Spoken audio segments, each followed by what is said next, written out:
नमस्कार, मैं मनीष स्वागत करता हूं आपको अपने इस यूट्यूब चैनल पे। दोस्तों, government of NCT of Delhi यानी कि दिल्ली में आपके डीएसएसबी के वैकेंसी निकले हैं और ये आपके 1800 प्लस वैकेंसी हैं।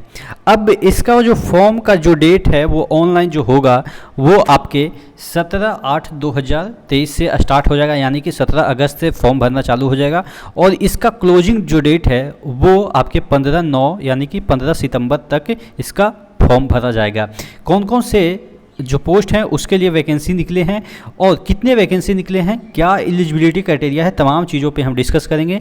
ये वाला पीडीएफ मैंने टेलीग्राम पे शेयर कर दिया है। टेलीग्राम का लिंक मैं डिस्क्रिप्शन बॉक्स में दे दिया हूँ, तो वहाँ से जाके आप ज़रूर देख लीजिएगा। डिटेल में हम इस वीडियो में तमाम जो वैकेंसी है उसके बारे में चर्चा करेंगे। चैनल पे नए हैं तो सब्सक्राइब जरूर कर दीजिएगा। सबसे पहले देख लेते हैं सीरियल नंबर 1 में। यहाँ पे देखिएगा आपके जो म्यूजिक टीचर है उसके 182 टोटल पोस्ट हैं, यानी कि पद हैं।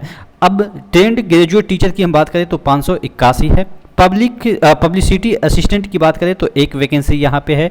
उसके बाद फोटोग्राफर की 3 वैकेंसी है। सर्विलांस वर्कर की 13 वैकेंसी है। लेबोरेटरी असिस्टेंट की 11 वैकेंसी है। सीनियर साइंटिफिक असिस्टेंट बायोलॉजी की जो वैकेंसी है 5 है।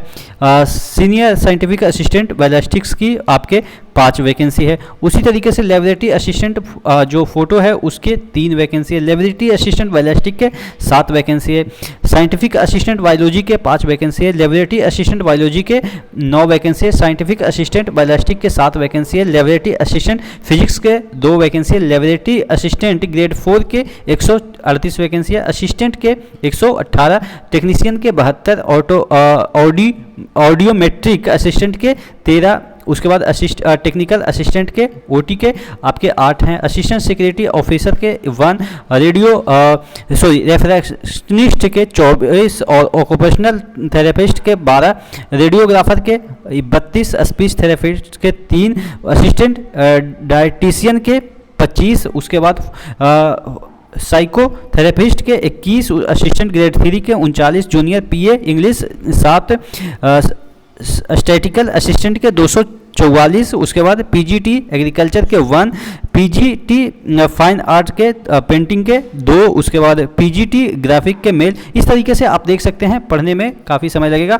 टोटल आपके 1841 वैकेंसी है। चलिए, उसके बाद अगर हम बात करें कि इसके एलिजिबिलिटी क्राइटेरिया की, तो यहाँ पे देखिएगा आपके जो एलिजिबिलिटी क्राइटेरिया है सभी पोस्ट के लिए दे रखा है कि क्या क्या होनी चाहिए। जैसे म्यूजिक टीचर के हम बात कर लें तो BA degree with music in as one of subject from the recognised university, या आपके higher secondary with any of the following. क्या क्या होनी चाहिए, किसी मतलब कि हायर सेकेंडरी होनी चाहिए। उसके बाद एक्सपीरियंस इसमें नहीं चाहिए, कोई ज़रूरी नहीं है। अगर एक्सपीरियंस है तो डिजायरेबल है, कोई बड़ी इसमें सिलेक्शन में आपको बेनिफिट नहीं देगा। ठीक है। उसके बाद अगर हम बात कर लेते हैं कि और क्या वैकेंसी है, पब्लिसिटी असिस्टेंट की बात कर लेते हैं तो यहाँ पे देखिएगा इसका जो bachelor degree of recognised university with Hindi English या इंग्लिश होनी चाहिए एज वन ऑफ सब्जेक्ट।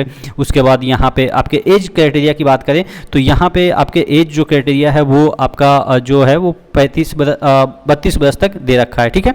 उसके बाद यहाँ पे आपके फोटोग्राफ, उसके बाद यहाँ पे आपको अगर हम बात कर लेते हैं कि कैटेगरी वाइज कितने वैकेंसी हैं तो वो आपको दे रखा है।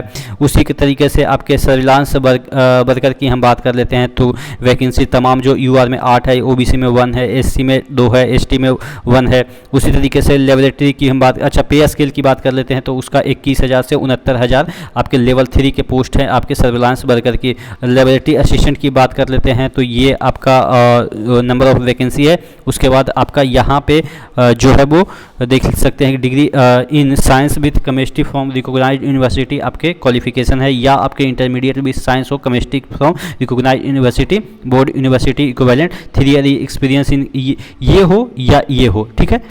दोनों में से कोई होगा तो आपका चल जाएगा। उसके बाद अगर हम बात कर लेते हैं तो इसका पे स्केल है 25,500 से आपके 81,000 लेवल 4 के पोस्ट हैं यहाँ पे। ठीक है। 2400 पे ग्रेड के। अगर हम बात करें एज की तो यहाँ पे 18 से 17 दे रखा है। इसका एज क्राइटेरिया कितना होगा, 18 से 17। उसी तरीके से सीनियर असिस्टेंट साइंटिफिक असिस्टेंट की बात करें बायोलॉजी में तो यहाँ पे आपको जो है वो 2 year experience in analytical method research there in the relevant field आपको होनी चाहिए। इस डिजायरेबल है, ये आपके इसेंशियल ये है और ये डिजायरेबल है।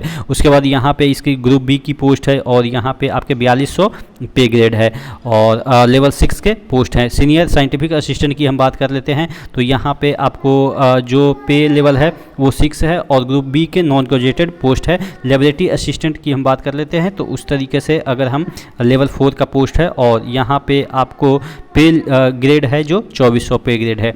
उसी तरीके से लेबोरेटरी असिस्टेंट बायोलॉजिस्ट की बात करें तो ये भी आपके 2400 पे ग्रेड है और एज दे रखा है कि 27 तक आपका एज होनी चाहिए, 27 से ज़्यादा आपका एज नहीं होनी चाहिए। साइंटिफिक असिस्टेंट बायोलॉजी की हम बात कर लेते हैं तो यहाँ पे भी आपको जो है वो ग्रुप सी की पोस्ट है और पे लेवल आपके जो है पे ग्रेड 2800 पे ग्रेड है, लेवल 5 के पोस्ट हैं। तो आप तमाम जो वैकेंसी है उसके बारे में देख सकते हैं और इसको फिल कर सकते हैं। डिटेल आपको अगर हम वीडियो में चर्चा करें तो काफ़ी हो जाएगा। तो आपको मैं शुरुआत में ही बता दिया था कि जो कौन कौन से पोस्ट हैं और क्या क्या जो एज लिमिट है वो भी दे रखा है। आप देख सकते हैं हर एक का आपको यहाँ पे पोस्ट कोड दे रखा है, उसके बाद उसका नाम दे रखा है, उसके बाद कितनी वैकेंसी है, क्या क्या आपके एजुकेशनल क्वालिफिकेशन होनी चाहिए, उसके बाद यहाँ पे आपके पे स्केल दे रखा है कि कौन सा पे ग्रेड का है और उसके बाद एज लिमिट यहाँ पे लास्ट में दे रखा है कि कहाँ कितना आपका एज लिमिट होना चाहिए। तो आप तमाम जो चीज़ें हैं वो आप देख सकते हैं। नीचे डिस्क्रिप्शन बॉक्स में लिंक दिया है या आपके जो कमेंट बॉक्स है वहाँ पे आपको मैंने पिन कर दिया है, वहाँ से आप जाके इसको देख सकते हैं। सभी का एग्जामिनेशन स्कीम भी दे रखा है, सिलेबस भी दे रखा है। आप अगर कोई भी प्रोस्पेक्टिव पॉइंट ऑफ व्यू से आप देख रहे हैं कि कौन से आप वैकेंसी के लिए एलिजिबल हैं तो उसका सिलेबस भी दे रखा है, टोटल मार्क्स भी दे रखा है, टोटल जो डिस्क्रिप्शन है कि नहीं है। जैसे इसमें आपके कोई डिस्क्रिप्टिव पेपर नहीं है, ग्रांड टोटल आपके 200 नंबर के होंगे। सिलेबस आपके सेक्शन ए में क्या क्या है, MCQ है, उसके बाद बी में भी objective type multiple choice question है। उसके बाद उसी तरीके से वन टीयर टीचिंग के लिए अगर हम बात करें तो यहाँ पे ये सिलेबस दे रखा है। तो तमाम सिलेबस भी दे रखे हैं और तमाम पे लेवल वगैरह वगैरह सब चीज़ दे रखा है। तो आप नीचे जाके डिटेल में चेक कर सकते हैं आप अपने रिस्पेक्टिव ट्रेड के लिए। आशा करते हैं चीज़ें समझ में आई होगी। नेक्स्ट वीडियो मिलते हैं, तब तक के लिए जय हिंद।